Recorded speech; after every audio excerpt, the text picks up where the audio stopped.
Yeah. Kelemunu Igbo. Kachanu, Rienu, Wonu, Zonu. Omwa Wonu Nwoke. Comrade Karim Chidebere. Omwa bụ Okereke amụrụ mbọsị eke. Ikenga Akarugochi. Udegbe ndị nsọ. We are they who were, they who is, and they who are to come. Abundi Ichie. Baro wazo. Asum Nkoyechiri. Yazelo. Maranze. Zeribe ya. Asum ụbọchị taa mara anyị mma. Na onye gboo n'ihu ya bute mma. Onye gboo n'azụ ya bute mma. Onye gboo n'aka nri ya bute mma. Onye gboo n'aka ekpe ya bute mma. Mma ka anyị na-ekwu. Asum ọchọnkọ ga-eme anyị ọgbata uhie agaghị ekwe ya. Onye achụkwara girigiri ga-ejide ngara mara. Asị a gaziere gị bụ onye mara gị m ntị. Na anyị bịara nke ụbọchị taa bụ ka anyị kwuo okwu gbasara maka ọdịnala Igbo. Ya wụrụ ihe anyị kpọrọ ọdịnala Igbo teaching series. Na ebe nkụzi a si abịara gị bụ na ezumezu ọdịnala Igbo Global Outreach. Ọgbanwa na-ewetara gị ozi a na ihe anyị ji wepụta ka agbasa ozi ọma ọdịnala Igbo ka o ruo na mba niile ụwa sọtụrụ, ka ndị mmadụ wee mara nke bụ eziokwu na nke bụ asị. Ọgbapụ ọsọ ozugbo n'oge adịrọzi. Ihe ahụ ihe a na-akpọ disclaimer. Na disclaimer anụwa anyị sị na nkụzi anyị bịara ịkụzi ọ bụrụ fọ onye ọbụla.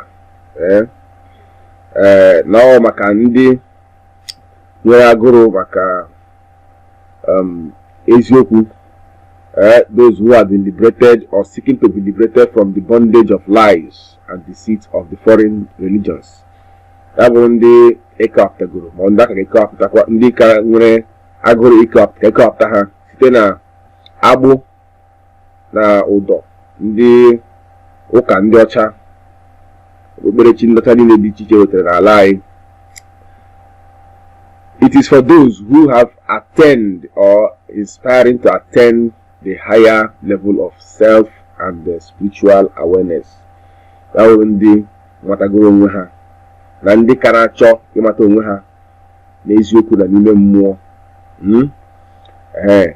Ozi ahụ maka the awakened souls who are still dangling, looking for balance. Oge ndị tetegoro n'ụra anụwa tegoro ọdịnala mana ha ọtachabeghị ihe ọdịnala. Ha ka na amagharị janjam. Ha ọtabeghị the reason why ha ji bata n'ọdịnala. Ha ọtabeghị ihe ọdịnala, so ha ọtabeghị because ị ga-amatagoro ihe ọdịnala wee mata the reason why iji bata n'ọdịnala. Iji tete n'ụra maka na anaghị abata ọdịnala abata. Na ha na-emewo itete n'ụra maka na onye ọbụla bụ onye ọdịnala. Na ha na-emewo itete n'ụra ọdịnala. Iji gaa n'ihu, ihe ndị awụ the area of concentration, ya wụrụ ebe ndị anyị ga-elekwasị anya wee na-agbasa ozi anyị wee na-aga na otu ndị kwesị wee kwụrụ ugbu a. Anyị ga-eleba anya na what is ọdịnala, kedu ihe bụ ọdịnala na omenala. Anyị ga-eleba anya na what is spirituality, ịgọ mmụọ, ka ihe wụ the difference between spirituality and religion. Okay. Anyị ga-eleba anya Chukwu na Chineke ka anyị mara ihe dị iche na ihe okwu abụọ anọ. Anyị ga-elebakwa anya na ka anyị mara ma Chukwu ọ bụ ya ma bụ the Bible God, ọ bụ ya ma bụ the heavenly God, ọ ya ma bụ Chukwu. Anyị ga-eleba anya dịka anyị na-aga n'ihu. Anyị ga-elebakwa anya ihe gbasara maka practicing spirituality religiously. Practicing spirituality religiously. Then I look at the components of Odinala: the water, the earth, the air, the fire. Look at starting Odinala Igbo spiritual journey. Ya wụrụ na ị ka na-achọ ibido Odinala Igbo spiritual journey, anyị ga-enyere gị aka guide ya gị nwee ike wee chọta your way, wee balance, wee ghọta ihe, mara ebe a na-aga, marakwa ihe ị tọrọ ime na ihe ị bịara ime. Ghọtago? Ka ọ gwara gị ihe wee gba afa, ihe wee ịgọ ọjị ụtụtụ na ịgọ mmụọ, na ịchụ aja. So ihe ndị anyị ka anyị ga na-akọwapụta na this our journey anyị na-aga na this Odinala Igbo series.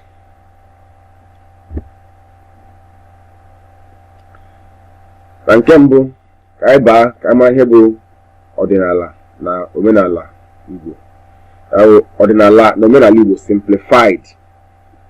Ịma na a na-ekwu ọdịnala na-ekwu omenala ya ha ngidingi otu a, ndị mmadụ anaghị aghọta ya, mana ihe anyị bịara ka anyị gbalie ka ọ dị very simple nghọta, ka ịghọta ya from the simplest form of it, ọ dị mfe nghọta. Anyị ga-elebaga ya kedu ihe bụ ọdịnala, what is ọdịnala, kedu ihe bụ omenala, kedu ihe bụ ọdịnala. Ya bụ nke mbụ. Ya wụrụ ile anya okwu a na-akpọ ọdịnala gbara ụzọ atọ. Ya wụrụ nke mbụ ọdị na ala. A ga-ewere ya ofu ofu ka anyị ike wee gbadie ya, ka anyị ike kwa anyị nghọta. Okay? Ọdị. Kedu ihe bụ ọdị? Ọdị means existing things. Ọdị, that is na English language, mana nke akọwa ya, mana is ihe ji akọwapụta ihe dịbu adị before. So it's an existing thing. So abịa na ala. Ala bụ the planet Earth. Ya bụrụ elu ala na ime ala. Ya bụ ala. Then achịkọ ha ọnụ, Odinala simply means that the already existing things on earth or at a particular area of human dwelling before he sojourned there. Amaghị ya na hoWqcxNL-C Igbo ya bụrụ ihe ndị dị adị n'ụwa site n'oge ndị mbụ na ndị egere, ndị gboo, ihe dịwara adịwa. Getago? Ma ọ bụ ihe dị na ebe anyị bi ugbu a, maka na ihe dịrị anya na otu n'ime anyị ebe anyị bi ugbu a ọ bụghị ebe ndị nna nna anyị ha chi wee biri. Ụfọdụ bụ ndị mere ihe akpọ migration, maka na ọ dị mkpa tozuo ọkwara obi. A sị na ndị be anyị na-atụ ilu, ha sị na dị mkpa tozuo ọchịbiri agbara kwara obi. So wee bụrụ ka o si wee dị. So simply put, ọdịnala means natural resources. Simply put, ọdịnala, those things that has been there. Simply put, natural resources. Okay? Now, what are those already existing things? What are the natural resources? Ihe ndị ahụ dịbu adị site n'oge ndị mbụ. Mmadụ dịbu adị, aja ala, earth dị, mmiri, now the water dị adị, ikuku, the air dị adị, anyanwụ, the sun dị adị. Enwere iwu ndị dị iche iche dị adị. That's what we call natural laws. Okay? Mmụọ dị iche iche, that's the spirits dị adị. Anụmanụ dịgasị iche iche, different animals. Ahịhịa, osisi, mgbọrọgwụ na mkpa akwụkwọ dị iche iche dịgasị adị. The tree, that's the trees, the roots and the herbs. Then plus other natural resources within the earth crust. Abụrụ ihe ndị ahụ a na-akpọ akụrụngwa ala or ala natural resources, ihe ndị ahụ ndị nke nọ n'ime ala, ihe ndị ahụ dị adị nọ n'ime ala, different things. For instance, nzu bụ n'ime ala ka esi egbute ya, ọlaedo bụ n'ime ala ka esi egbute ya, ọlaọcha, ọla nchara, ihe niile a bụ n'ime ala ka esi egbute ya, zinc, petroleum, ihe ndị anyị na-ewu natural resources. They are all natural resources. Oya bụ Odinala. That's why I tell you that Odinala simply means natural resources.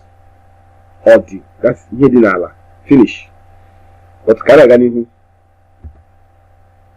now, why are the traditional spiritual practitioners called Ndi Odinala? Can you read that one and Ndi Odinala? Because now, akpọ ndị ọdịnala, ụfọdụ ndị na-aga ụka akụkọ onwe ha sị na ha abụghị ndị ọdịnala. Mana anyị gaghị ya ka anyị contest ya si ha na ha bụ ndị ọdịnala by force na ha bụ ndị ọdịnala. But after our teaching, ha na-akụzi ha na-akụzi, ị ga-ejizi ire gị gụọ eze gị ọnụ mara na ịbụ onye ọdịnala, ịbụrụ onye ọdịnala.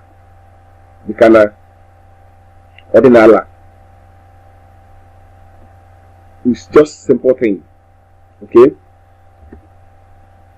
Now, can you hear that why in Odinala? Hear why in Odinala? Because our ancestors are the earliest explorers of the earth. Ndị nna nna anyị ha, ndị mbụ ndị nna nna anyị ha bụ ndị gboo pụtara ụwa wee fụ ihe niile dị n'ụwa wee bido mere nchọnchọ, they start exploring ka mara ihe niile dị n'ụwa, ka mara ihe aha ha, mara ihe ha na-arụ dịgasị iche iche, dịka ihe ndị ụka dịrị n'akwụkwọ ha. Ịma na a na-agwa ndị mmadụ na ụka akwụkwọ ha kpọrọ Baịbụl bụ ụtụtụ ihe ndị ha wetere from our ancestors ka ha were dee n'akwụkwọ bidogara anyị ndị mara na ha ghọta ya. Na otu ha si dee ya si na onye mbụ ekere bụ Adam, asị Adam na ya na-emụọ everything, na ya lee everything, mana ihe ọbụla kpọrọ ihe ọbụla ya nka ha ga-aza. Otu a nke ọ dị na ọdịnala, ya bụ mbido isi ọdịnala. Na mmadụ ọrụ atịkọwara na ọwa Adam bụ ya wawo ndị mbụ na ndị egede. No, kama na ha na-atịkọwara gị na ihe a ndị mbụ na ndị egede mere ka ndị ọcha bịara were dee n'akwụkwọ kpọzie Adam, maka na ndị ọbụla na-akpọ aha site na otu ha si ghọta ihe. Iji were maatụ, for instance, ndị Igbo na-akpọ ewu, ndị ọcha na-akpọ ya goat, ndị Yoruba ya na-akpọ ya ewure, Hausa na-akpọ ya akpịya. So ị gaghị asị na ọ Adam pụtara wee kpọọ ha niile akpịya kwa nke ewure. So every people with their different languages, ya awụ ihe na-akpọ mystery, how languages develop and how people develop a mystery. Kama the parenting ha bịaghị ịkọwa otu ndị mmadụ si wee bido, otu ndị mmadụ si develop, kama ha bịaghị ịkọ ha awụ ihe mere eji akpọ anyị ndị ọdịnala and ihe bụ ọdịnala. So na our ancestors bịara na-achọ nchọnchọ ihe niile ha fụrụ.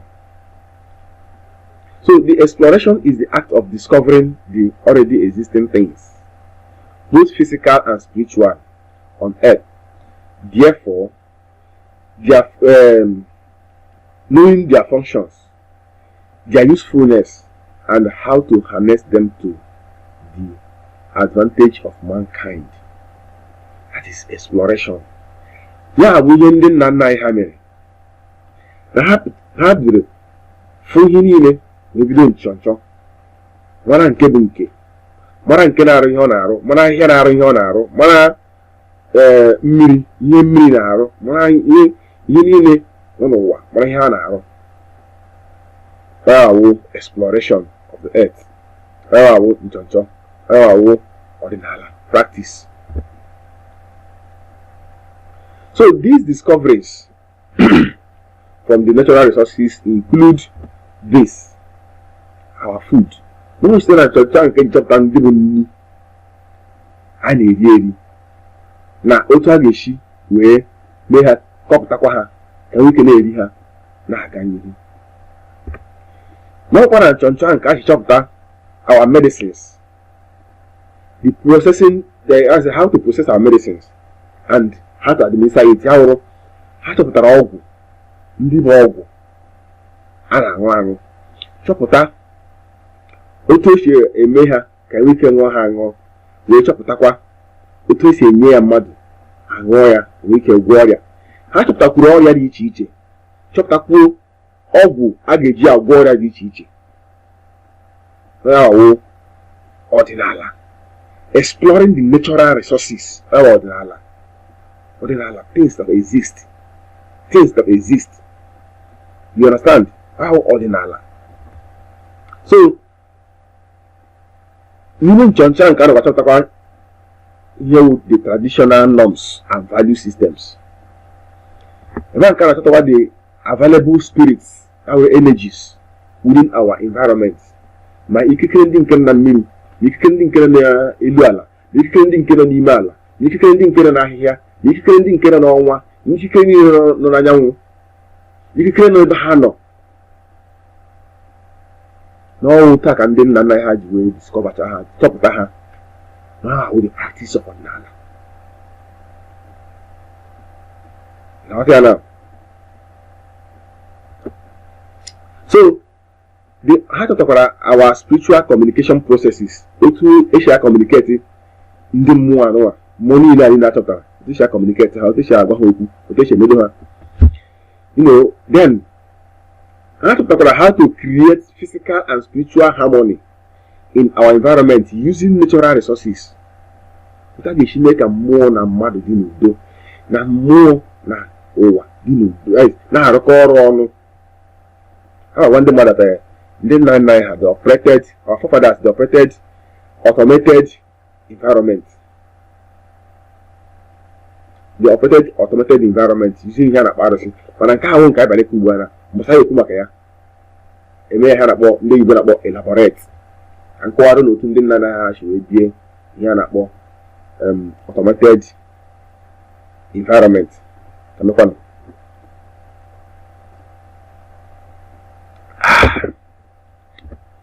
So, kedu onye bụ onye ọdịnala? We are not just Odinala people, rather we are part of Odinala. We are components of nature as a system. In other words, we are natural resources too. Kedu onye bụ onye ọdịnala? Onye ọbụla nọ n'ụwa bụ onye ọdịnala, maka na iwu a natural being. You a natural being. You are part of the nature. You are a component of the nature as a system. Nature is a system that is balanced on its own. That is nature. So you as a human being, you here. You are the only one that you have to leave this place. That's why even if you leave this place, you are still part of it. Because it is both spiritual and physical.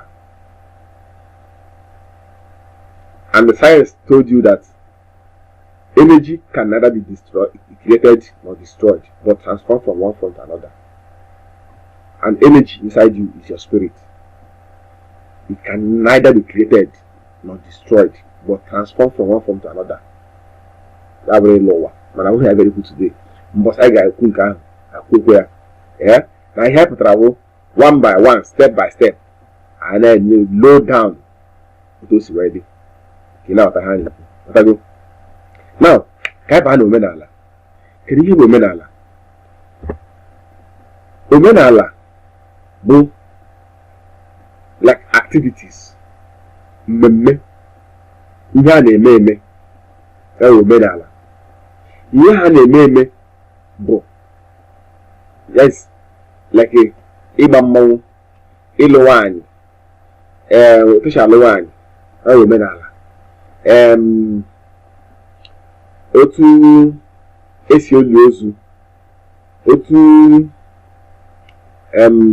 esi anabata ọbịa, ịgaba ịhụ onye eze, otu esi eme eze, otu esi eme ihe dị iche iche na Igbo, omenala. Now, kedu the relationship between omenala and ọdịnala? Ọdịnala bụ ihe dị adị, then omenala wụ otu esi eme ya, that's the procedure, otu esi eme ya, like ihe ndị discover otu esi eme ya omenala. Abraham iwu that na both iwu ma nsọ na ihe niile wụ ọdịnala. Then like omenala, onye ga-alụ nwaanyị ahụ n'ala Igbo, iwu megidere na ọ ga-aga na be nke nwaanyị, mgbe nne na nna ya na-achọrọ ịlụ nwa, bute mmanya, kpọrọ ụmụnna ya ka esoro ya wee jee, eme ihe a na-eme emesịa, akwụ ụgwọ isi nwaanyị na omenala. Process of activities of doing things, and it is based on discoveries, because how na-eme ihe otu ahụ nsogbu ga-adị. So no site na nchọpụta ka nsogbu ihe a chọpụtara a ga-eme ka nsogbu ghara ịdị bụ ya bụ omenala. So a na-emezi otu ahụ wee bụrụ omenala. A na-emekwa omenala dịka tupu aka ọjị, ndị Igbo na-eme ihe a na-akpọ ahịa njoko. Ya bụ emume a na-emere ji tupu akọwa ji. Akọcha ji gwude ji, eme emume a na-eme tupu eribe ji. Eme ya ka esi eme ya ka udo wee dị, ka udo obi wee do n'ọbata mmadụ na mmụọ. Ya bụ omenala. Now, why must we keep doing omenala or restore the already destroyed or abandoned omenala and ọdịnala? Kedu ihe mere a ga-eji wee na-eme omenala wee na-aga n'ihu, wee na-eme ya na-aga n'ihu?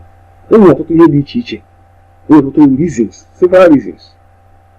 Dịka m gwara gị na enwere ihe a na-eme tupu aka ọjị ka ji nwee ike wee rute nne. Enwere ihe a na-eme tupu eribe ji ka udo wee ike wee do, because na ọ mmadụ na mmụọ tikọrọ aka ọnụ wee kọba ji, na mmadụ na mmụọ ga-etikọkwa aka ọnụ wee ribe ji. So a na-emere mmụọ emume tupu akọba ji n'ala. Egbutekwe ji ahụ, ebu ụzọ mere mmụọ emume nke ha tupu mmadụ eribe omenala. It created the balance between the physical and the spiritual. Ụwa na-aga, ụwa na-atọ ụtọ, ihe a na-eme, ihe a na-adị mma, ndụ ogologo ndụ a na-adị. So ọnwụrụ nke ahụ, these are the benefits of going back to our Odinala and Omenala. Benefits. 1. The economic benefits. Here are the economic benefits. Imama that now the economy of a people is based on what they can be able to produce and utilize and export.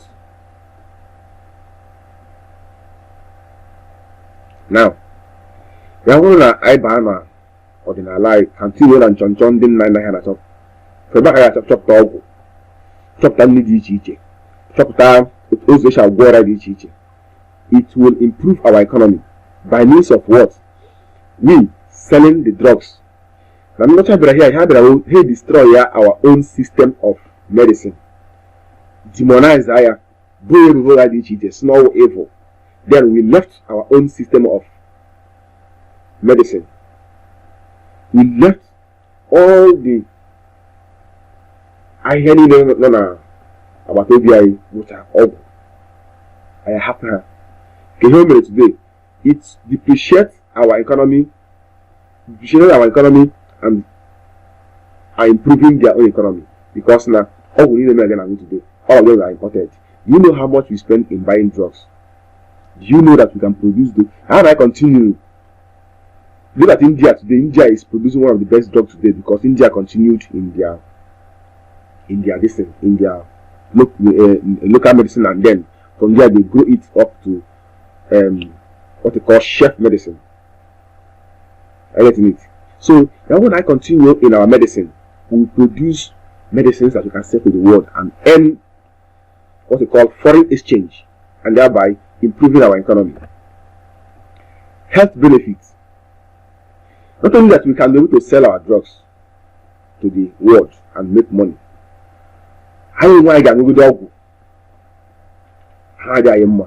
So many people have died today from sicknesses that we can cure here. For the sicknesses, but our people will prefer not to take it because now this is evil, this is demon, this is they speak fetish. So many English that they speak destroys our psyche. So now, the health benefits. Improved food supply chain. Okay, my grandfather will Obaji. We really buy yam from. In fact, all the while in a village, my grandfather or grandmother no. I don't think I got goji one day. Yes, I got goji one day. But today, what is happening? I gave me UDG. Let us say that now I didn't know Odinala now. What an I go Odinala. You know, because now it's a shameful thing in those days for you to go and buy yam to celebrate New Yam Festival. How we hear call you gotta go to G Nima here. Kiji way celebrate ya or we name so you name. It throws a challenge to everybody, every male. My grandmother Nakoji, all a piece of challenge. So by that challenge, this person is producing yam, this person is producing yam, this person is producing yam. There will be bountiful of yam. And that's only G. We are going to G in Kenya, we're going to Kenya only G. If we are, that is why we need to go back to our Omenala. Now, science and technological development. We have about Nkanozo. In the age of Odinala. Coming to the spiritual aspect of it, we have about Agu, where Agu Nkanozo. And today, not only Agu Amara today, or today with this gift. Like in the our children, like at school. Hana Rumoto. Na a car full of that is how much is new modern houses. How I shall for a transformer. If you are gonna say, wow, for a caterpillar. These children have never go to school. They don't know what is called hydraulic press. They don't know what is called dimension. They don't know what is called measurement. All things, but they will do all these things. They are the perfect. Nishikodi. Wow. All modern ally. All discovery, and discover, no discover, go take left eye here, Baru. So, I like back to our Odinala to help us to develop our science and technology. Trade, commerce, and industry. Yes, the other day, P2B was talking to people. That's how that now. What makes an economy to improve is trade. Trade, you always have money trade, but people don't understand it. No money trade. Trade, I won't get to pay. Trouser na China, that is here on well trade. Trade I will go to drug na India, that is on well trade. Trade is what you can be able to produce and sell to the world. Well trade. You are not trading. If you are doing importation, you are not trading. Nigeria, we are not trading. Igbo, we are not trading. What we are doing is buying and selling. Buying and selling, or we are trading. So you trade again, trader. Trading wo he produce wo Russian dembozo how trade, how you your trade, and how you improve your economy, how you determine the worth of your currency. And a banker, when you start producing your industry, because you produce for your industry. Look at, okay, I'm not talking about the oil. Now, I didn't produce with oil, for instance. Now, we create industries that produce with oil. Which some of them are existing already. I get it. And when you go to Lagos and other places, but you still see that most of the resources required to produce those are important. But while we can get materials here from starting from beginning to finishing, all the materials are here. Can you imagine having farms, people having farms where they produce these herbs and sell it to the industries, manufacturing companies who will manufacture into finished products? It creates employment and develop our economy. Security benefits. For instance, in River State here, I'm staying in Port Harcourt. In River State here, there was a time some places in River State are not aga. Other than on the horseback. In the horseback, one day, security outfits they use our spiritual powers, not our Odinala spiritual powers. They are only ones that were able to conquer those guys, because police, army, everything. In the past, we not there. We want to run away until the outfits called horseback came with our Odinala powers. You shoot them gun, it will not enter. You hide, they fish you out wherever you are hidden. Odinala, spiritual power. So, could you imagine if, let's say, Nigeria, instead of Nigeria, and one thing again is that instead of Nigeria to imbibe this particular security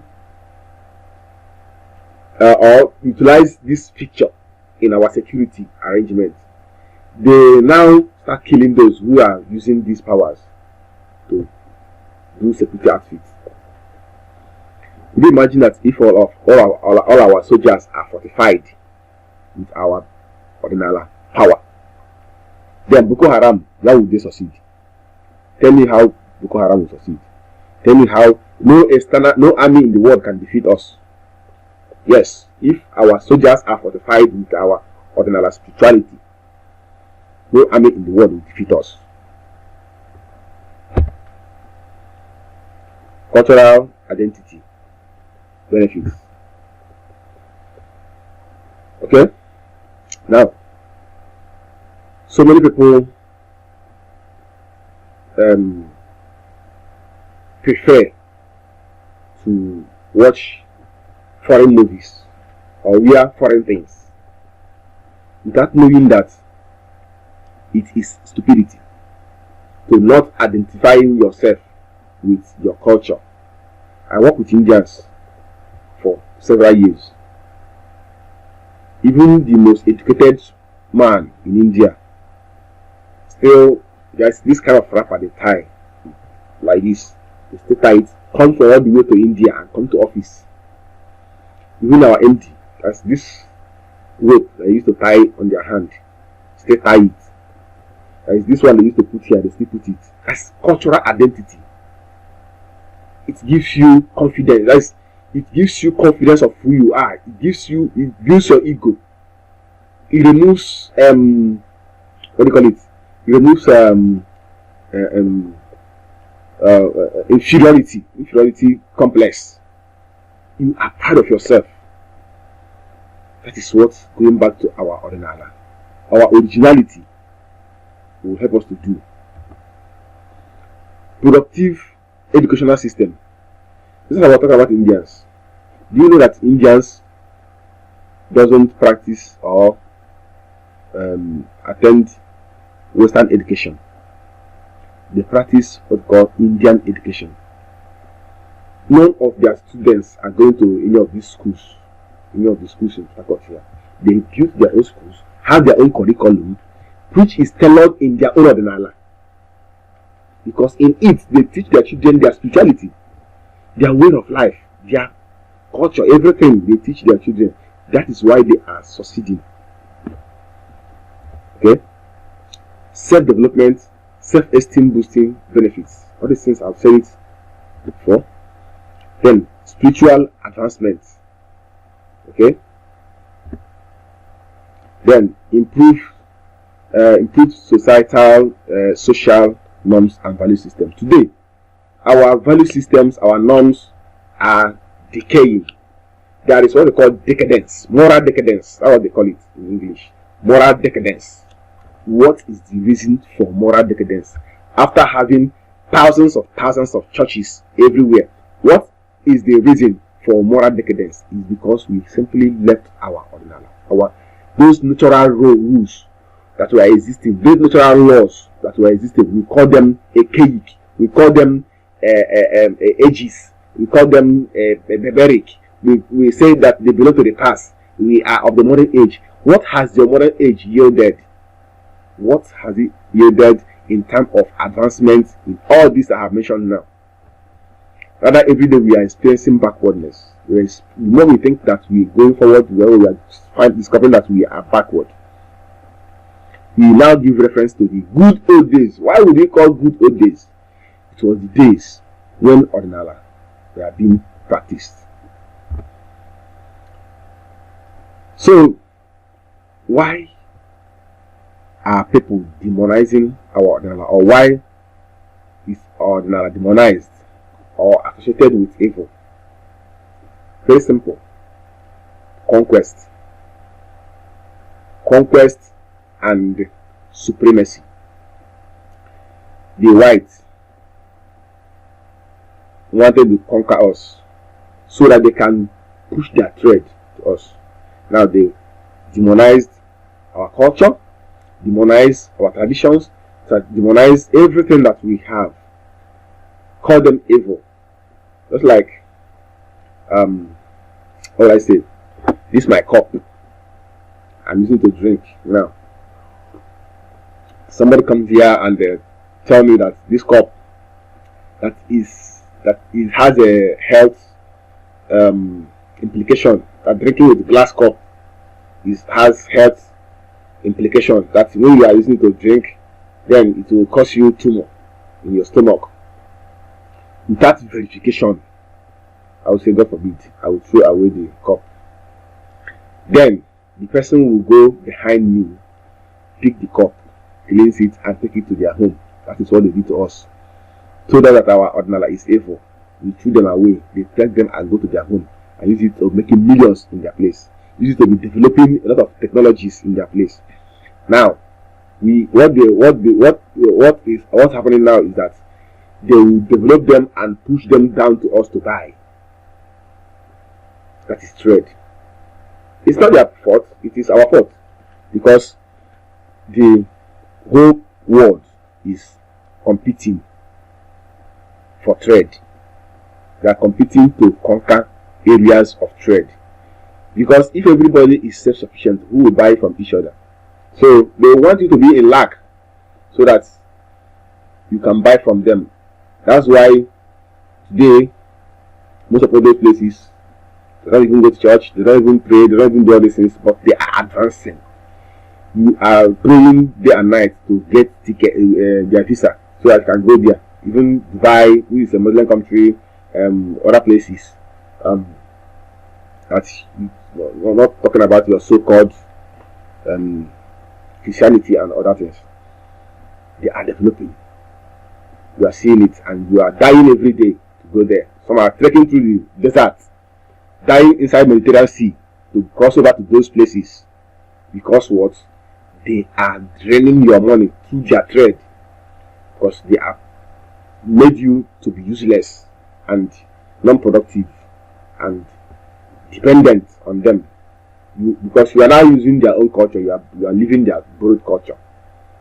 You are living their borrowed culture. So, and because the culture of the people includes their dressing, their food, their way of life, their music, their everything, their medicine, everything that's in their culture.